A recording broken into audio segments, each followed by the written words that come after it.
देवों का जन्म। किताब वाली भाषा में मत जाओ, किताब से समझो, है ना, लेकिन अपनी भाषा में बोलने का प्रयास करो।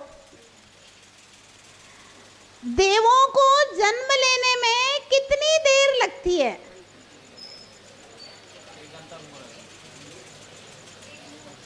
हाँ, सीताराम जी, ये सीताराम ही है ना? हाँ। राम सीता है, सीताराम है? सीताराम जी। सीताराम। अंतर मुहूर्त का समय लगता है माता जी। हाँ, एक मुहूर्त के अंदर अंदर अंतर मुहूर्त कहलाता है, है ना? एक मुहूर्त के अंदर। तो एक मुहूर्त के अंदर अंदर देव का पूरा शरीर बन जाता है, वस्त्र आभूषण पूरे उस उपात सैया के अंदर ही पहन जाते हैं। उसके बाद ऐसे करके ऑटोमेटिक व्यवस्था होती है, जन्म होते ही अपने आप उपात सैया खुल जाती है। एक मुहूर्त का मतलब है 48 मिनट के अंदर अंदर। एक घड़ी 24 मिनट की होती है, 2 घड़ी का एक मुहूर्त होता है, और 48 मिनट के अंदर अंदर 2 समय से लेकर, मतलब 1 सेकंड में असंख्यात समय होते हैं, 2 समय से अंतर मुहूर्त की गणना शुरू होती है। 48 मिनट के 2 समय पहले तक जितना काल के टुकड़े हैं विभाजन में, सब अंतर मुहूर्त कहलाते हैं। 1 मिनट का समय भी अंतर मुहूर्त है, 2 मिनट का समय भी अंतर मुहूर्त है, 10 मिनट का समय भी अंतर, 47 मिनट का समय भी अंतर मुहूर्त है, 47 मिनट 59 सेकंड का समय भी अंतर मुहूर्त है। अंतर मुहूर्त की गणना 2 समय से शुरू होती है, मतलब 1 सेकंड में अंतर मुहूर्त है। अब अंतर मुहूर्त में ये पता नहीं चलता कौन सा अंतर मुहूर्त हमें यूज करना है। जगह जगह आगम में अलग अलग प्रकार के अंतर मुहूर्तों का वर्णन आया है। समझ में आया कि नहीं अंतर मुहूर्त के बारे में? 48 मिनट का एक मुहूर्त होता है और एक समय का होता है। इसके बीच के जो समय है वे सब अंतर मुहूर्त कहलाते हैं।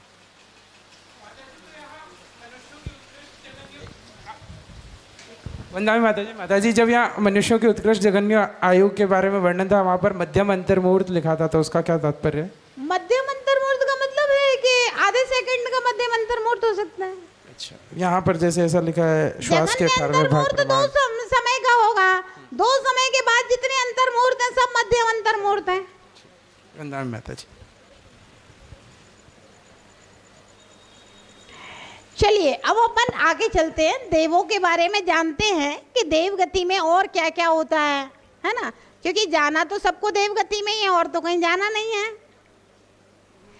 जो लोग भी तत्वार्थ सूत्र पढ़ रहे हैं इन सबको 99% देवगति में ही जाना है, और तो कहीं जाना नहीं है। अब क्या क्या होता है अपनी व्यवस्था अपन पहले समझ ले, आगे क्या क्या मिलना है? बहुत सीट है, सीटों की कोई टेंशन नहीं लो भैया, सीटें बहुत है, सब जगह बहुत सीट है, बस आप तो परिणामों को निर्मल करो, सीटों का कोई टेंशन नहीं है। अभी मोक्ष नहीं जा सकते हैं पंचम काल में यहाँ से, अभी तो हम लोग देवगति जाएंगे, फिर उसके बाद वहां से मनुष्य बनेंगे, तब मोक्ष का रास्ता मिलेगा। हाँ, लक्ष्य मोक्ष का है, इसमें कोई दिक्कत नहीं है। सम्यक दृष्टि जो होता है ना, वो भगवान बनने का लक्ष्य करता है।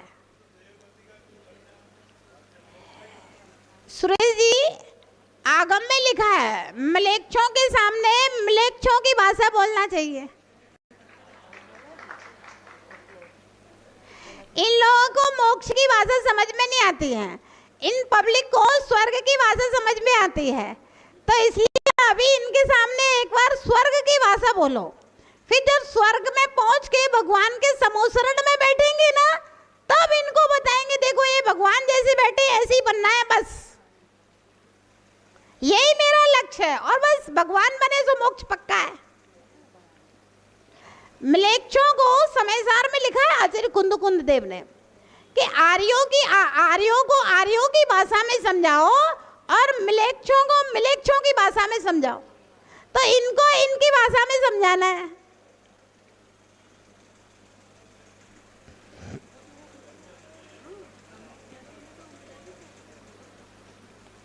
चलिए आगे चलते हैं। देवों का शरीर कैसा होता है? देवों का शरीर पवित्र, हड्डी, नस, रुधिर, चर्बी, मूत्र, मल, केस, रोम, पसीना, चमड़ा, मांस आदि से रहित होता है। ये सब देवों में नहीं होते हैं। देवों का शरीर दाढ़ी, मूछ, निगोद राशि से भी रहित होता है। देवों का संगनन अर्थात हड्डियां नहीं होती, संगनन हड्डियों को कहते हैं, है ना, हड्डियां नहीं होती देवों की, संगनन नहीं होता। अब कैसा होता है तो बता रहे हैं। देवों का शरीर शुभ वैक्रियक, अणिमा आदि गुणों तथा महारिद्धि से संपन्न, समचतुरस संस्थान युक्त, अविच्छिन्न रूप लावण्य युक्त, प्रकाशमान तथा सदा यौवन अवस्था वाला होता है।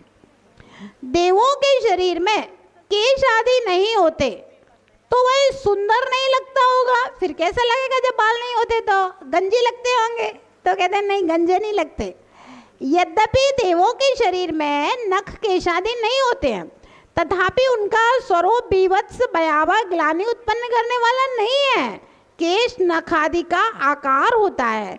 सोने तथा पाषाण की प्रतिमा में जैसे नख, केश आदि का आकार होता है, वैसे ही देवों में भी नख, केश आदि का आकार होता है। तो खराब नहीं लगते हैं, सर्वांग सुंदर देव लगते हैं। ऐसा मूल आराधना अर्थात भगवती आराधना ग्रंथ में कहा गया है। अब क्या देवों को रोग होते हैं? तो भैया देवों में वर्ण, रस, स्पर्श, गंध आदि के विषय में अतिशय को प्राप्त वैक्रियक दिव्य स्कंद होते हैं। इसलिए इन देवों के कर्म के प्रभाव से रोग आदि की उत्पत्ति नहीं होती है। देवों का आहार कैसा होता है? देवों के दिव्य अमृत में अनुपम तुष्टि पुष्टिकारक मानसिक आहार है। उनके आहार में दाल, रोटी आदि का आहार नहीं होता है। कंठ में से ही अमृत झड़ जाता है, बस उनका आहार हो जाता है। देवलोग किस धर्म का पालन करते हैं? चारों निकाय के सभी देव जिन धर्म का पालन करते हैं। तीनों लोकों में सर्वत्र एकमात्र जिन धर्म ही वास्तविक धर्म होता है। वर्तमान में अनेक धर्मों की उत्पत्ति होना हुंडा अपसर्पिणी काल का प्रभाव है। अब समस्त देवों के विमान और भवनों में एक एक जिन मंदिर होता है। ये जिन मंदिर साधारण नहीं होता है, बहुत बड़ा होता है जिन मंदिर। वहां पर अविरत सम्यक दृष्टि देव जिन पूजा को समस्त कर्मों के क्षय करने में अद्वितीय कारण समझकर नित्य ही महान अनंत गुणी विशुद्धि पूर्वक करते हैं। सम्यक दृष्टि देवों के उपदेश से मिथ्या दृष्टि देव भी जिन प्रतिमाओं को कुल देवता मानकर नित्य ही नियम से भक्ति पूजा अर्चना करते हैं। अब देवों के चार निकाय। भवनवासी देव, ये देव भवनों में निवास करते हैं, इसलिए इन्हें भवनवासी कहते हैं। इनके भवन चित्रा पृथ्वी के खरभाग, पंखभाग में आकृतिम बने हुए हैं। व्यंतर देव, ये देव पहाड़ों, सरोवरों, नदी, वृक्षों, वनों, भवनों आदि विभिन्न स्थानों पर रहते हैं, इसलिए इन्हें व्यंतर कहते हैं। ये देव मध्यलोक में यत्र तत्र अनेक स्थानों पर, अधोलोक के खरभाग और पंखभाग में इनके भवन बने हुए हैं। ज्योतिष देव, जो देव विशेष ज्योति चमक सहित हों, जिनके विमान भी प्रकाशमान हैं, ये ज्योतिषी देव हैं। ये देव मध्यलोक में चित्रा पृथ्वी से 790 योजन, इसमें 710 लिखा है, इसको सुधार लेंगे,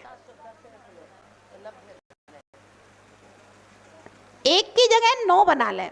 790 योजन ऊपर से 900 योजन तक अर्थात 110 योजन आकाश के क्षेत्र में रहते हैं। 790 से 900 योजन तक। वैमानिक देव, विमानों में रहने वाले देव वैमानिक कहलाते हैं। इनका नाम पारिभाषिक रूढ़ि मात्र है, क्योंकि ज्योतिषी देव भी विमान में रहते हैं, परंतु ज्योतिषी देवों में ज्योति की प्रधानता है और वैमानिक देवों में विमानों की प्रधानता से वर्णन किया गया है। इस प्रकार से चार निकाय के देवों का सामान्य लक्षण यहाँ पर कहा है। अब इनकी विशेषताएं पढ़ने के लिए हम के सूत्रों को पढ़ते हैं। भवनत्रिक देवों में लेश्या का विधान। आदि तस्त्रिषु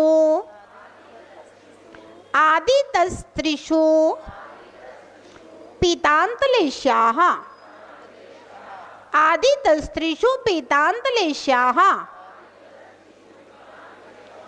पढ़िए पूरा सूत्र एक साथ।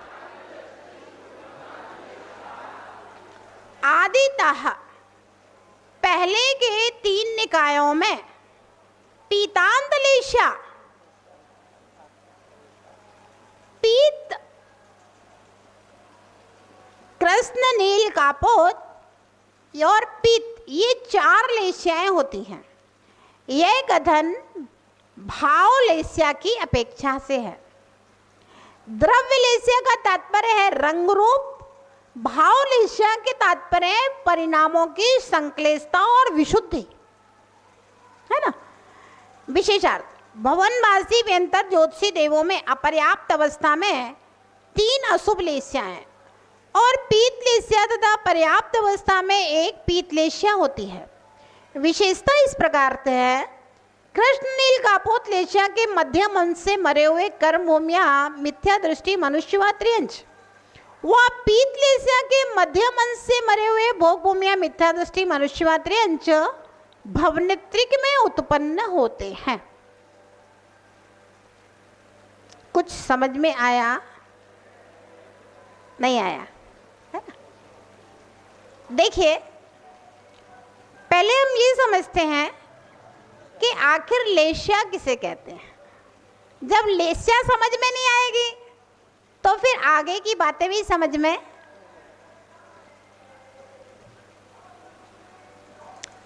3 योग होते हैं हमारे, मनोयोग, वचन योग और।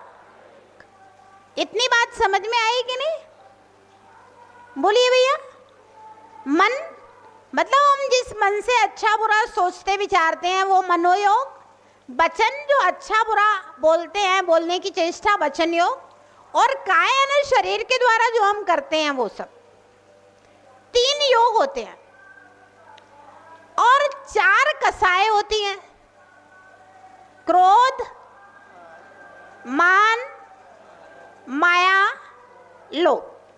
क्रोध को आप लोग जानते हैं, गुस्सा करने को क्रोध कहते हैं, द्वेष करने को क्रोध कहते हैं।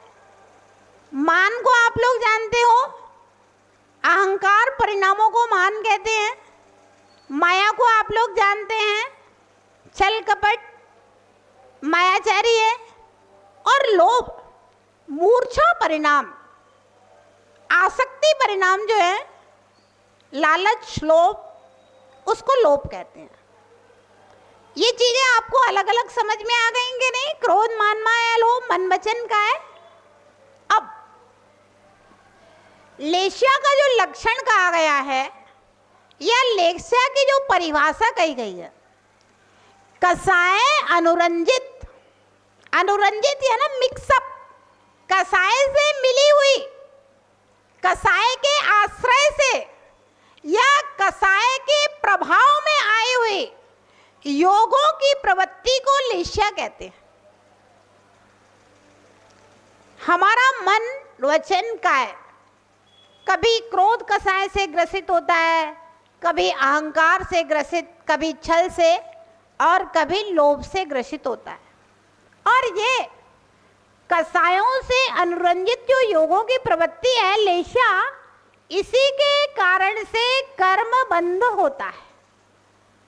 ये लेस्या 6 प्रकार की होती है, कृष्ण, नील, कापोत, पीत, पद्म और शुक्ल। कृष्ण लेस्या होती है अनंतानुबंधी से अनुबंधित तीव्र कसाय रूप परिणाम जहां पर होते हैं, तीव्र कसायों से अनुरंजित मन वचन काय की प्रवृत्ति है, वह कृष्ण लेस्या। कैसी होती है कृष्ण लेस्या? चंडोणा मुचई बैरम, भंडनशीलो या दय दम्म रहियो। जो चंड है, कोई कोई का चेहरा ही दिखता है ना एकदम गुस्से स्वभाव का, कि उसको चेहरे को देख के ही डर लग जाए। चंड मुन्ना मुचई बैरम, बैर को नहीं छोड़ेगा। इतनी सी बात हो जाए ना तो सालों तक बोलचाल बंद, जिंदगी भर नहीं बोलेंगे, मर जाएंगे तब भी नहीं बोलेंगे। दुर्योधन की तरह बैर को नहीं छोड़ेगा, कमट की तरह बैर को नहीं छोड़ेगा। ना मुचई बैरम, बैर को नहीं छोड़ता है कृष्ण लेस्या वाला। धम्म दय रहियो, दया और धर्म से रहित होता है, हमेशा क्रोध में परिणमन करता है, ऐसा जीव कृष्ण लेस्या वाला होता है। नील लेस्या वाला आलस्यो मंद बुद्धिश्च स्त्री लुब्धश्च प्रवंचिका कातरश्च सदा मानी नील लेस्या युतो नरा। आलसी रहेगा, एक भी काम नहीं करेगा, लेकिन उसको व्यवस्था पूरी चाहिए। मंद बुद्धि, आलसी होएगा तो कम अकल का वैसे ही होगा, क्योंकि पढ़ने के लिए तो अकल लगानी पड़ेगी। आलसी, मंद बुद्धि, स्त्री लुब्धश्च प्रवंचिका, स्त्री का लोभी, स्त्री का लोभी मतलब पांचों इंद्रियों के विषयों का लोभी, और प्रवंचक ठग होगा, किसी न किसी प्रकार से दूसरे को पागल बनाने का प्रयोग करेगा। कातरस से सदा मानी, और हमेशा कातर यानी कि हमेशा दीनहीन भावनाओं से ग्रसित होगा। सदा मानी, हमेशा अहंकार से भरा हुआ होगा। ध्यान रखना, कुछ लोगों की आदत होती है, हमेशा रोने की आदत होती है कुछ लोगों को, आपने देखा होगा। हम तो कुछ है ही नहीं है, हमें तो कोई पूछता ही नहीं है, गरीबों के लिए तो धर्म है ही नहीं है, सब पैसा वालों का धर्म है। लोग ऐसे बोलते हैं ना, सब पैसे वालों का धर्म है, सब पैसे वालों को पूछा जाता है, गरीबों को कौन पूछता है। मतलब उनके दिमाग में हमेशा नेगेटिव थॉट चलते रहते हैं, वो पॉजिटिव सोच ही नहीं सकते।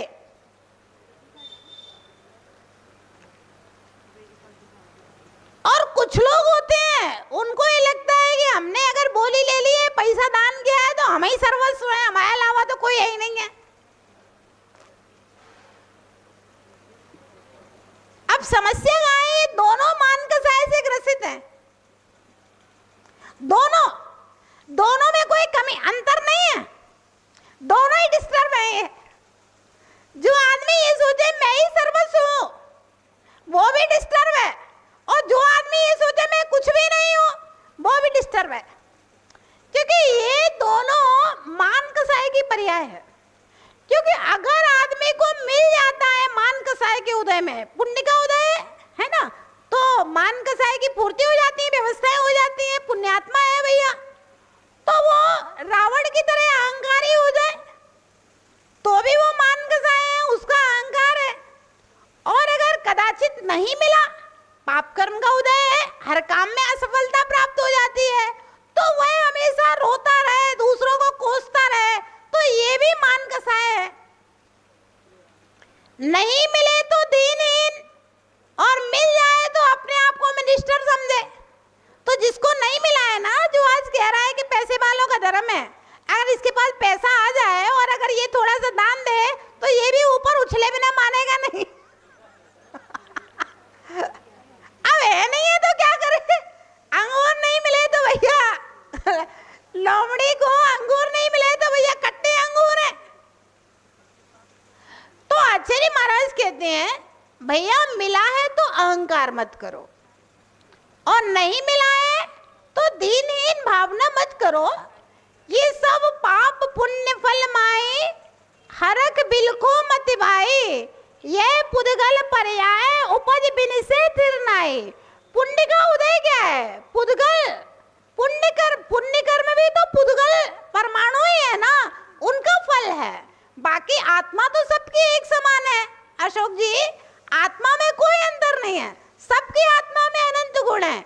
अगर आपके पास धन संपत्ति नहीं है, समाज का मान सम्मान नहीं मिल रहा है, क्योंकि कुछ तो समाज की फॉर्मेलिटी होती है कि भैया बोली लेने वाले को माला तिलक तो करना पड़ेगा। हाँ, ये व्यवस्था है और प्रोत्साहन है।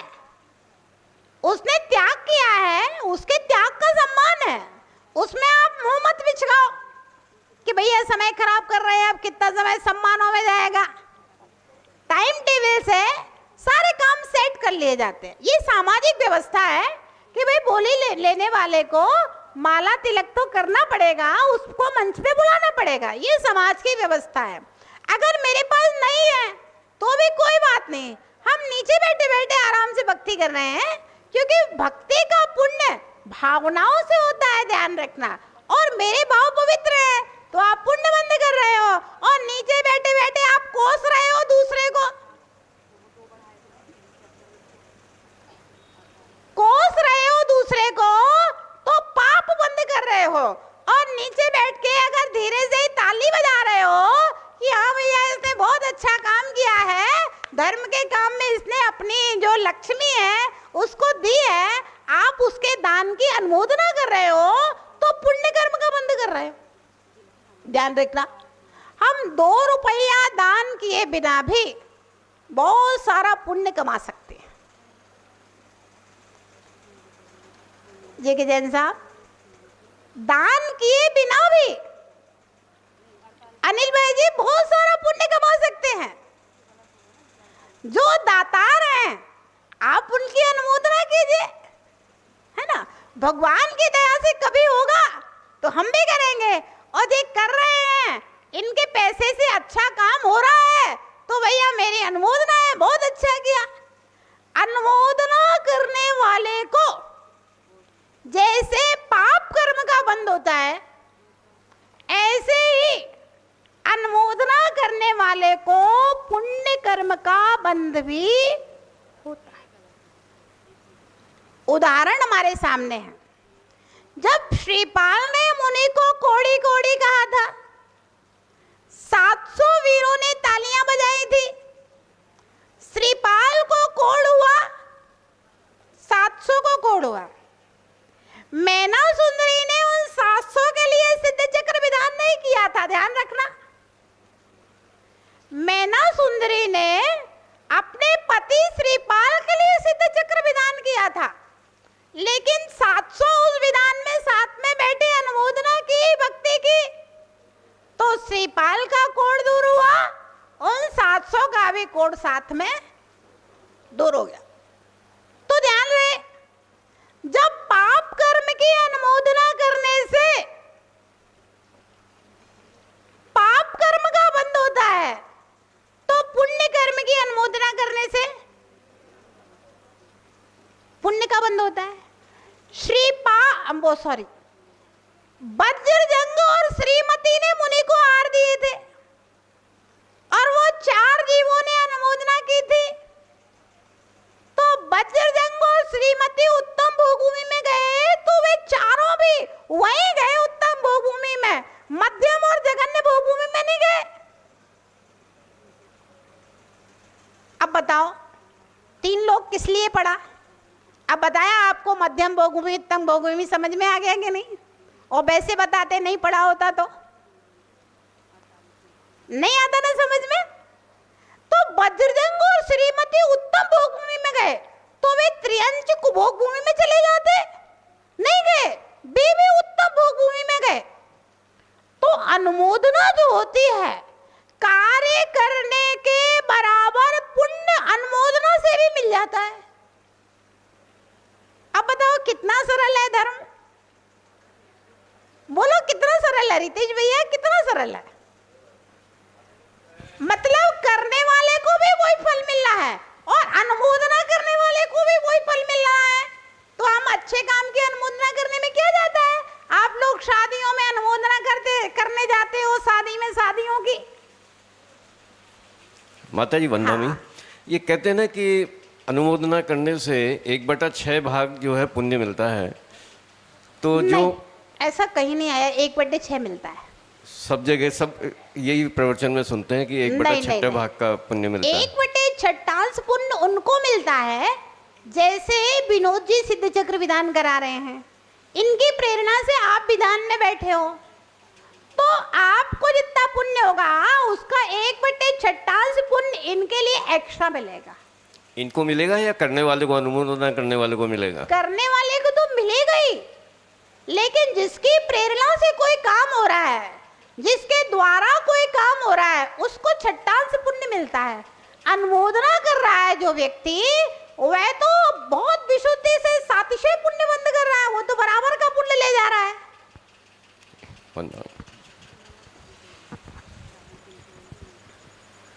हाँ अशोक जी क्या पूछ?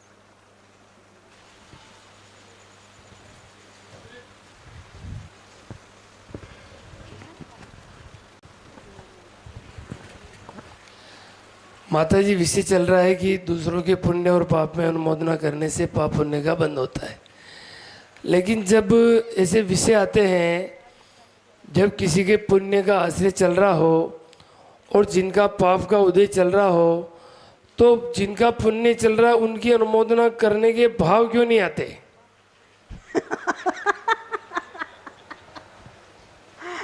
बहुत अच्छा प्रश्न है अशोक जी आपका। हमारे अहंकार के कारण से उनकी अनुमोदना के भाव नहीं होते, क्योंकि हमारे मान कसाय का इतना तीव्र हृदय है कि हम किसी की बढ़ती को स्वीकार नहीं कर पाते हैं, और हम किसी की बढ़ती को स्वीकार नहीं करेंगे तो हम अनुमोदना नहीं करेंगे, उसकी गलतियां निकालेंगे, कहाँ क्या मिस्टेक रह गई है उसका प्रचार प्रसार करेंगे, उसकी अच्छाई की कभी भी अनुमोदना नहीं कर सकते। हमारा अहंकार उसमें बाधक बन जाता है, तो उसमें भी पाप का ही बंद होगा। पाप का 100% पाप का बंद होएगा, अंतराय कर्म डालने का बंद होएगा, आपकी निंदा करने कर्म का, अशुभ नाम कर्म का बंद होएगा, नीच गोत्र का बंद होएगा उसमें। तो इस जीव को बिना कार्य करते हुए भी अनेक पाप का बंद तो यूं हो रहा है। हाँ अशोक जी, ऐसे ही बिना कार्य करते हुए भी बहुत सारा बंद तो मात्र भावों से होता है। वो तंदुल मक्ष की कथा सुनी है आप लोगों ने कि नहीं? नहीं सुनी? स्वयंभू रमण समुद्र, वो जो अपन ने पढ़ा है ना, सबसे लास्ट वाला समुद्र स्वयंभू रमण। अब देखो आपने कहा ना ये 3 लोग क्यों पढ़ रहे हो, इसीलिए कोई भी कथानक बताया जाता है तो आपको तुरंत समझ में आ गया स्वयंभू रमण समुद्र मतलब। तो स्वयंभू रमण समुद्र में 1000 योजन का जो महामत्स्य रहता है, उसके कान में एक तंदुल मत्स्य रहता है। तंदुल मतलब उस मत्स्य की अपेक्षा से वो चावल के बराबर है। वो तंदुल मत्स्य महामत्स्य के कान का मैल खाता है, और महामत्स्य 6 महीने के लिए सोता है तो ऐसे मुंह खोल के सो जाता है। अब महामत्स्य का मुंह कितना बड़ा होएगा आप सोचो। अब उसके मुंह में पानी में जीव आते रहते हैं, जाते रहते हैं, आते रहते जाते। अब वो तंदुल मत्स्य सोचता है, अरे ये महामत्स्य भी कितना पागल है, अगर मैं इसकी जगह होता तो पूरे समुद्र की प्राणियों को खा जाता। और खाता क्या है? कान का मैल। तो महामत्स्य मर के नरक में जाता है, सप्तम नरक में। तंदुल मत्स्य भी सप्तम नरक में जाता है। तो अनुमोदना से, अपने संक्लेश परिणामों के कारण से जीव निरंतर पाप कर्म का बंद करके दुर्गतियों में भ्रमण करता रहता। इसीलिए तो हम लोग भटक रहे हैं अनादिकाल से अभी तक। पाप बहुत नहीं करता आदमी, ना पाप ज्यादा कर सकता है आदमी, सीमा है पाप की, लेकिन मन के द्वारा तो पता नहीं क्या क्या कर लेता है, और वही पाप को भोगता रहता है मन के द्वारा। अच्छा, मन के पापों से कैसे बचे? तो कल हमने कहा था ना, स्वाध्याय सबसे सुंदर उपाय। स्वाध्याय अच्छी किताब है हमारी। अगर सबसे बड़ी कोई परम मित्र है ना, तो अच्छी पुस्तक है जिनवाणी, गुरुजनों की संगति, भगवान की भक्ति। इनके द्वारा हम मानसिक पापों से बच सकते। और सबसे बड़ी चीज है, आप व्यस्त रहिए किसी न किसी काम में, जिससे आपका दिमाग दूसरे को देखने में ना जाए। नहीं तो आदमी हमेशा दूसरे को देख करके कुड़ता रहता है, ये सबसे बड़ी समस्या है। और सबसे मिलकर के चलो, ना कुछ साथ लेके आए थे, ना कुछ साथ लेके जाना है, सबसे मिलके रहो। हाँ वंदना माता जी, देवों के शरीर में हड्डी मांस खून मज्जा नहीं रहता, तो नारकियों के शरीर में हड्डी मांस खून मज्जा रहता है। ये व्यवस्था है। देवों के शरीर के जो बैक्टीरियक परमाणु है ना, वो परम विशुद्ध परमाणु है, उनमें ये सब नहीं होता है। और नारकियों के शरीर के जो बैक्टीरियक परमाणु है वे निकृष्ट हैं, तो उनमें ये सब और ज्यादा होता है, हम लोगों से ज्यादा होता है। तथा साथ ही अभी जैसे महामत्स्य का आपने 7वें नरक का बताया, तो उसका स्वर्ग का भी तो आता है वर्णन।